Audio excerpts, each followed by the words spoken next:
right. Welcome, everybody, to another eye opener. We got Keith Harwood jumping in here with us. Great to have you in the room, Keith. Great to have some folks tuning in. Do we tune in anymore? Log on? I mean, I don't know. I might be dating myself with this, right? Adjust your antennas, fix the tinfoil, dial in the UHF, and let's find out what's going on in the market. We got Keith here because this market is driving me crazy. Like just kind of bobbling along. And I've seen in the last couple of weeks that you've had some really good trades pop up out of the trading toolbox that you've been using. So I'm super excited to have you here and have you kind of walk us through what you're looking at, what's catching your attention. Now, before we jump in, I just want to remind everybody, if you got any questions or anything, definitely chime in the chat and let us know. I see some familiar faces in there, so great to have you with us. But definitely pop in and ask questions. All So, right, Keith. Well, let me know what exactly has got your attention today. What are you looking at, and how in the hell do we trade this market, man? yeah. Um, yeah. So, I mean, I guess what we really got today is a little bit of a shift in the fundamental focus. So, last week we had a lot of tariff news and it didn't do anything to the market. And we talked about that a bit last week, where the market's now kind of primed for, frankly, ignoring the tariff news, right? It all works out in the end, is seemingly the expectation. So don't overreact, don't sell everything. They'll figure it out, and we can just move forward with the expectation that tariffs won't have a material negative impact on the economy. And then this morning we had good CPI data. So CPI came in about in line, and the market's rewarding the inflation data, or taking that inflation data and saying, okay, well, cool, new all-time high then this morning. So overall, this is a bull market, right? There's no real desire to mass sell anything. Big investment flow is not saying I got to take some money, put it on the sidelines, and wait for a better entry point. It is trying to time the dips to buy, and then maybe at some point we get a bit more of a FOMO response again. And we get those every once in a while, where people that have been sitting on the sidelines or sold out in March and said, oh, I'll wait for a dip back to, oh, I don't know, I'll wait for SPY to be 550. Oh, we're not going to get back down there. Okay, I'll wait for 580. Oh, we're not going to get back down there. I'm going to wait back till we get back down to 600. Oh, no, we didn't go back down there. We made a new all-time high. All right, I give up. I'm buying. And when that happens, we do get this potential for a big spike that is kind of naturally faded, because at that point, maybe all the money is in. Everybody's in the pool. So it's hard to see the full continuation when we get there, but that's not where we're at yet. So a nice sort of traditional bull market with grind higher, then consolidate for a little bit, then grind higher, then consolidate dip, allow some people that are looking to rotate to do so. Right now, or the last week or so, there's been some rotation. We saw some small cap performance last week. Heading into Friday was a week for small caps. People looking for opportunities in sectors that have underperformed, whether it's healthcare or regional banks. And I think that's the big other thing that we're looking at right now is actually banks. As I say, we had earnings starting up for the financial institutions this week. We had JP Morgan this morning, Citigroup, Wells Fargo. And as long as those financial institutions come in with reasonable earnings, the market's not going to have an input that says, "Oh, well, there's a problem with the economy," or there's something going on here that is underlying and it's hurting financial institutions, and that's a sign that the economy is weakening more than we expected. So, as we currently stand, I'm looking at a bull market. S&P is making a brand new high this week, and looking for more opportunities on that bull side. And like you said, I use that stock focus toolbox to find those names that should work the best in that scenario.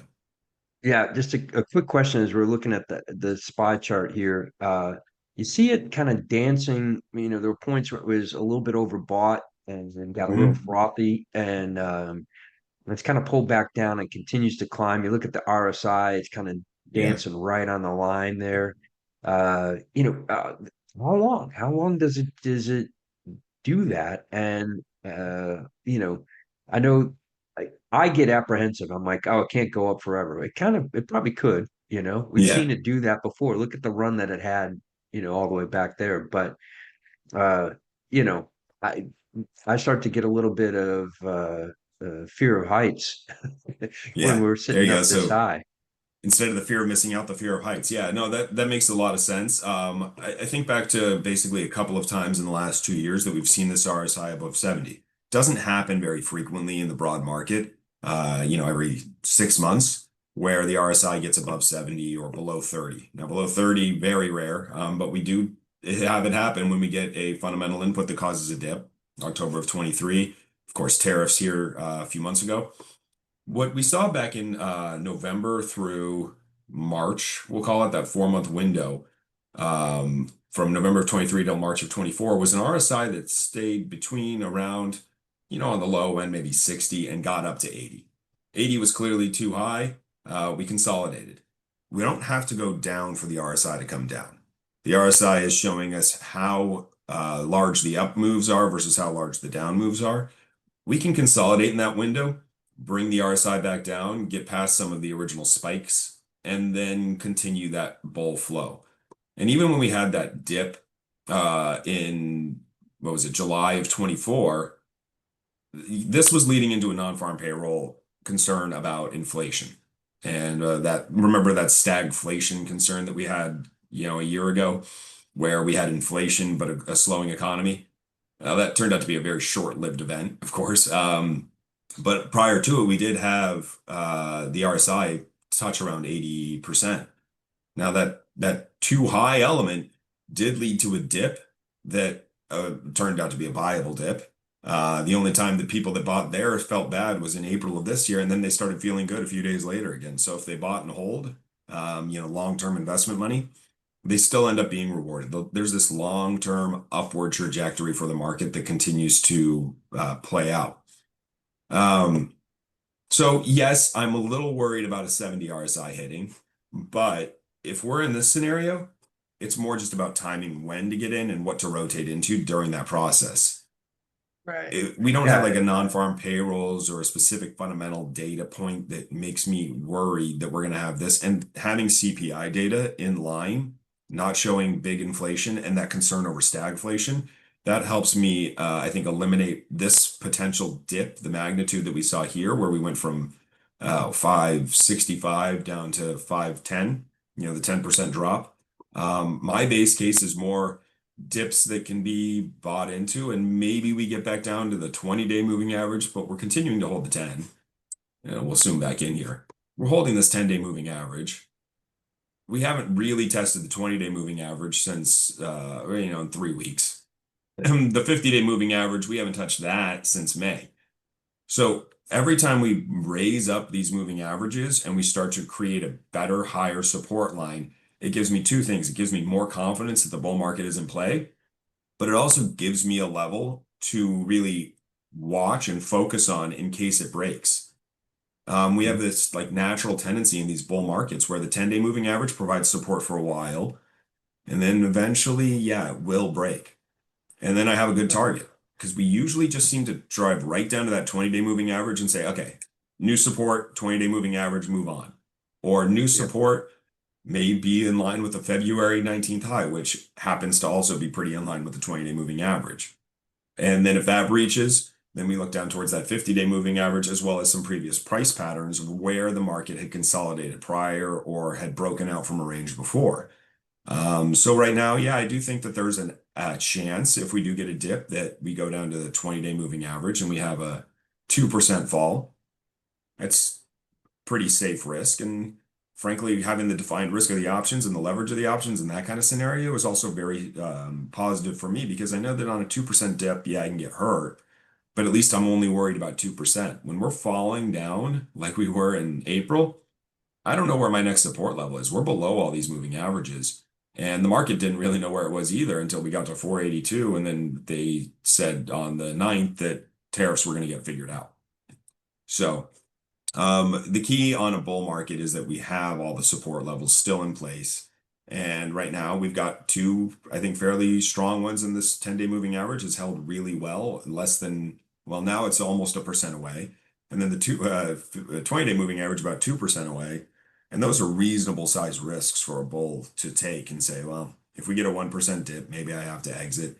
And even if I'm leveraging it with options and end up with, 5 times that risk, as long as my whole account isn't taking a 5% loss, if I'm doing this with a portion of my assets and controlling my risk, then I don't feel too damaged by a 1% drop in the market or a 2% drop in the market. Yeah, it really helps to back that chart out and look at the history and just see that every time the RSI is extended up like that, it doesn't mean we're going to crash. You could see a dip, you could see a consolidation, but it doesn't guarantee there's some type of crash coming. That gives a little bit Absolutely. of comfort to get into some great trades and, to go ahead and move forward. And I think you mentioned before, you're starting to see that rotation happen. When we see this Yeah. consolidation, a lot of times you're looking at the index and you're basing the consolidation, making full quotes here, off of only what's happening in the index. Within sectors and between sectors, you can start to see money moving out and moving in. And that then becomes some of the opportunities in a consolidating market. Yeah. And I know you've got a magic tool that is incredibly Yeah. helpful for us to Yeah, spot absolutely. where those moves are. So I'm anxious. I'm chomping at the bit. I want to see what this thing's got for us today. Yeah, absolutely. So yeah, I mean, as you said, it's a rotating market or a consolidating market, aka a stock pickers market. So, Mhm. in our case, first we'll touch last week, MGM looked like a really good bull setup. So far it's been decent, not a home run. On July 10th, on is that Thursday, we had the big spike. Did pull back on Friday as there was some rotation out of some of the names that were being bought on Thursday, but overall still up a nice 1-2% here. Not the home run double, but the options are up about, I think it was about 20. 15%. So I still saw him. I saw 15%. him up at 20 at one point. So I mean, Oh yeah, definitely yeah, at about a 20-25% gain. I'm yeah. not complaining about that. Yeah, no, and that actually leads into for MGM. On my forecast toolbox, I'll tell you, MGM still looks positive. I do still like it, but it's not nearly as aggressively positive as it was last week. So some of this chop has reduced some of the upside expectation. Now looking for maybe up to 5% for the next 2 weeks. When we had first charted it out, it was a 2 week max high of about 41, and now it's about 39. So expectations tempered a little bit here. Not a home Hmm. run, still a win. That's why I do love those setups that have that home run potential because you know what? If you don't hit a home run, it should still be a single or a double. You get good contact here on it. You got a good setup. Right. Sure, sometimes you have that warning track shot that ends up getting caught. If we're doing the baseball terminology here, or Yeah. Right. go back to my favorite golf, you hit a great drive and it lands in a divot, or you hit the bunker that was right there and you just didn't think it was going to be there. But overall, the setup was nice. It hit a lower than expected return, but it is still a very positive return, and you compound those and you get some really great returns. Every once in a while, that what looked like a potential for a great return turns into even more than what the model says. Sometimes it's a little bit less. And so when my low bar is positive, let's call it 15-20%, that's still going to give me great returns over the course of if I compound that over weeks and weeks and weeks, I'm still very, very happy with my account growth over the course of the year. And if I Yeah. do get that big Absolutely. return, even better. So, Yep. all in all, I'm happy with the MGM stuff. But now, again, kind of goes back to what we were talking about last week. Sometimes those losers, you say, oh, well, I don't see it. It's not great anymore.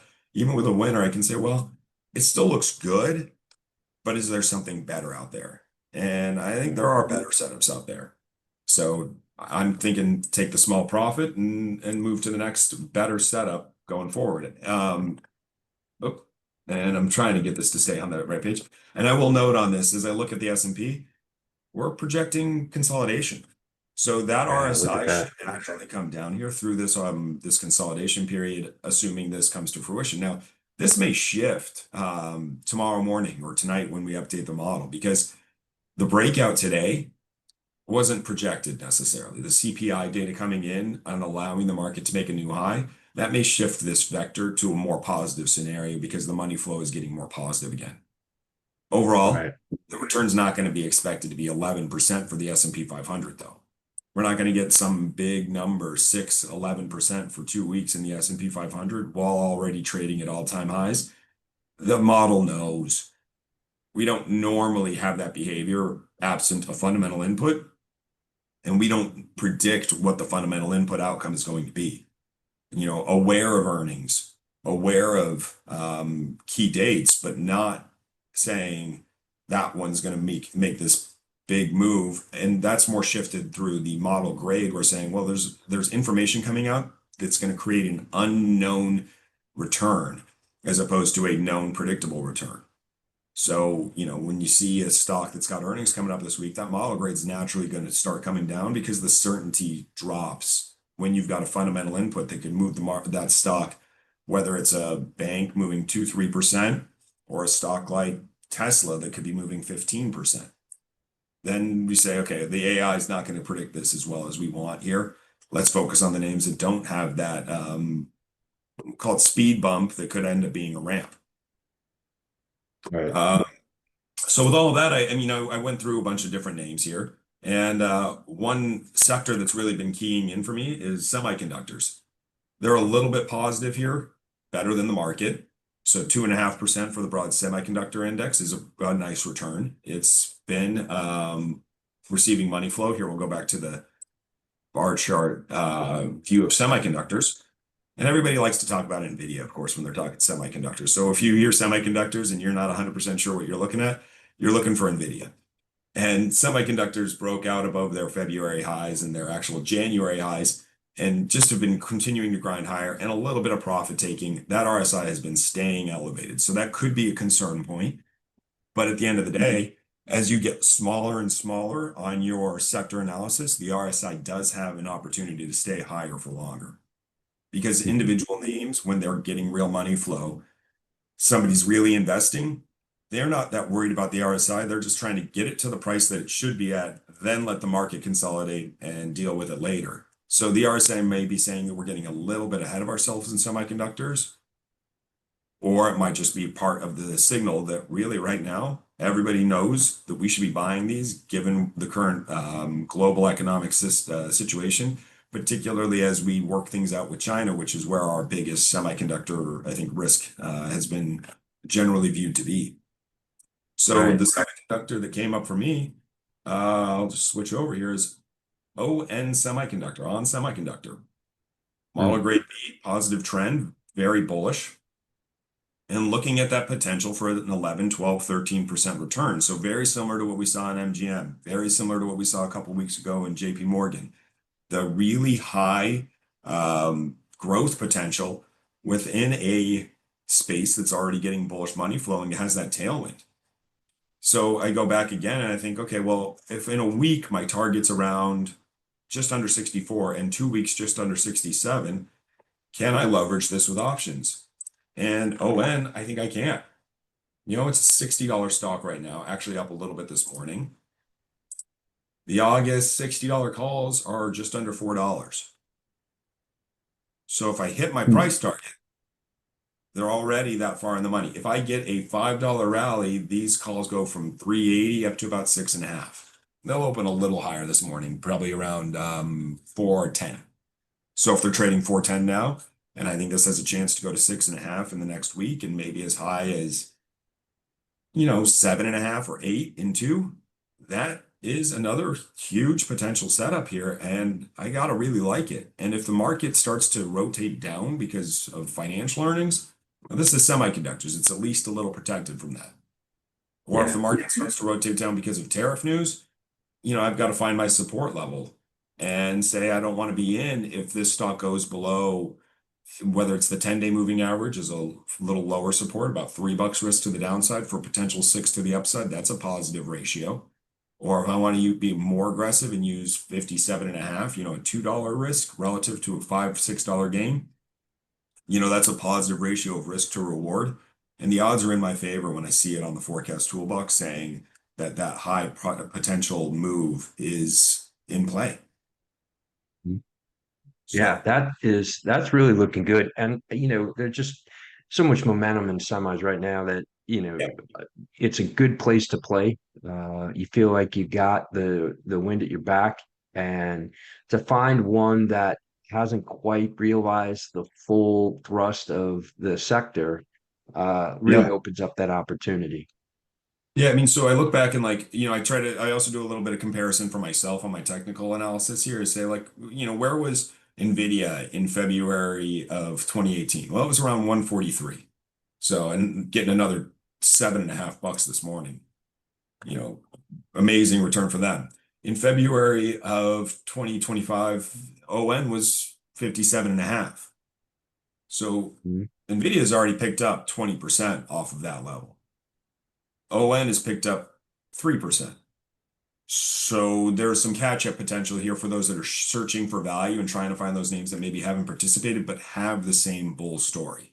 And that's the key, is they have to have the same bull story, because if I'm finding the semiconductor that's underperforming, sometimes it means that that semiconductor company actually isn't the big winner here. And ON, may or may not be the big winner. Maybe there's something fundamentally wrong with the company, but the money flow now is starting to show signs of catch up, and the AI is showing signs of catch up. So, you know, I try not to get myself too in the weeds on, is this company fundamentally flawed? Because I know I'm not the fundamental analyst that is dictating the broad market money flow, but I can see the market money flow with technicals, and I can see the market money flow with AI, and say that's the part where I can generate a potential return here instead of getting caught too much into stuff that within my personal expertise. Right. Yeah, no, all amazing. I mean, just great that you've got this resource that not only, kind of scans through and helps give you an idea of what to start looking at, then gives you this kind of uh, broad picture of the direction that that ticker is headed in, the likelihood, the context in which it's heading that direction. All of this is Hmm. incredibly favorable, and just with a click of a button. So that's just amazing. Yeah. That's a lot of work behind that. So that really helps. Well, and one of the most powerful things for me with this tool is I can sit there and say, oh, I want to look at my semiconductor names, and just off the top of my head, I always pull up Nvidia. I like to pull up Micron. Micron already went through a run, then consolidating and dipping. I like to look at AMD. AMD is also looking pretty bullish and staying near the highs and breaking out this morning. I like to look at Intel. ON doesn't normally hit my list as one to pull up immediately, even though it is still a very liquid, very highly traded name. It's just not one of Right. my natural go-tos. And so when the model says, oh, take a look at ON, you can say, oh, I do want to get some semiconductor exposure, and ON may be the best one of them. Perfect. Now I've got an allocation here that can outperform not just the market, but maybe it outperforms all these other semiconductors as well. And now I'm not just picking and winning because I'm in SMH. I'm winning because I'm finding something that's best in class for the short-term trading opportunity. Yeah, now I've seen AI algorithms go to work, and in some cases, they are uh, when they say artificial intelligence, they are learning as they go, but they start Hmm. from a basis of what somebody told them. And I've seen Yeah. some of them where you just kind of dig yourself deeper into a rut. You get deeper and deeper into the same thing. My classic example is my Spotify list. I'm going to be down to one song that it's recommending pretty soon because it keeps pulling me down deeper into the niche that I'm listening to. What I love about this is it breaks out of that. It takes you into Yeah. places that you wouldn't normally look. Um, you and I have been talking for years, and you have always had this kind of this skill, this superpower to find the trades that everybody else is overlooking. I think it's the market maker in you, looking for the signs of what are people overlooking, and then now having it programmed into this tool is just mind blowing, really just Yeah. exceptional. Well, yeah, and I think you hit in on something there. From my own trading background, I have to have a bit of a contrarian view, because everything I did as a market maker was taking the other side of the money flow. So I have to say, okay, well, by taking the other side, how do I still generate a profit when I'm doing the thing that I'm taking the trade that the side of the business doesn't want to have on, and then Yeah. trying to manage that, and then try to balance out my risk. But what ends up happening is, as a result, I had an initial bias when I saw names on the stock forecast toolbox where it says, oh, this name is bullish 3 days in a row. Like, oh, well, maybe 3 days in a row is starting to feed in too much of the same idea. And then you start to realize, well, no, the reason it keeps coming up is because it's still bullish. And the fact that it's bullish day one, day two, day three means that it was right days one, two, and three. And eventually those rotations do slow down or stop. But it does a great job of identifying names that, maybe they don't have that continuation to the upside because they've already gotten to that overbought state versus ON, up now $1.30 this morning as we just got past the open and showing some good continuation here and has a great potential for some serious returns. And I'm not buying Nvidia up $7 already today. I can focus on a name that maybe the market is starting to get excited about instead of the one that everybody goes to when they first think of semiconductors.